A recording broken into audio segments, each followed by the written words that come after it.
ഇതുകൊണ്ട് എന്താ ചെയ്യാ? ഞങ്ങൾ ഇതുകൊണ്ട് ചിലപ്പോ ഇങ്ങനെ കറക്കി കളിക്കും, അല്ലെങ്കിൽ ഇങ്ങനെ പൊക്കി ഇട്ട് കൊടുക്കും, അല്ലെങ്കിൽ ഇങ്ങനെ ഇട്ട് കൊടുക്കും, അല്ലെങ്കിൽ പഴകഞ്ഞു കൊണ്ട് ഞങ്ങൾ 3 പേരും കൂടെ കുടിക്കും, അല്ലെങ്കിൽ ഇട്ട് അല്ലിട്ടങ്ങ് പൊട്ടിക്കും. ആയിക്കോളൂ, എന്താന്ന് വെച്ചാ ആയിക്കോളൂ. മീൻകറി എന്ന 4 അക്ഷരത്തിന്റെ വിലയേറിയ നിങ്ങള് ഈ ചട്ടിയുടെ മഹത്വം അറിയില്ല. ഈ ചട്ടിയുടെ വില എന്താ നിങ്ങൾക്ക് അറിയില്ല. ഈ ചട്ടിക്ക് ഇപ്പൊ എന്താ വില ഉണ്ടാവും? അതിനൊരു 40 രൂപ, 40 രൂപ കൂടില്ല. 100 കൊല്ലം ഒറ്റക്കാലിൽ നിന്ന് അടുക്കള പണി ചെയ്താലും ഉപ്പും മുളകും പാകമായിട്ട് നിങ്ങൾക്ക് ഒരു കറി വെക്കാൻ, ഒരു മീൻകറി വെക്കാൻ നിങ്ങളെ കൊണ്ട് ആവില്ല. കഴിച്ചിട്ട് കൈ കഴിയാലും മണം മാറാത്ത മഹത്തായ ഗ്രേവി. അലഞ്ഞിട്ടുണ്ട് ഒരുപാട്. കോഴിക്കോടൻ മീൻകറി വെക്കണമെന്ന് ആഗ്രഹവുമായി ചെന്ന് കയറിയത് ഒരു ഷാപ്പുകാരന്റെ മുന്നിൽ.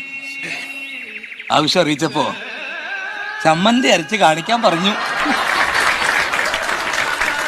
കള്ളച്ചോറടിക്കുന്ന എനിക്കങ്ങനെ ചമ്മന്തി അടിക്കാൻ അറിയുമോ?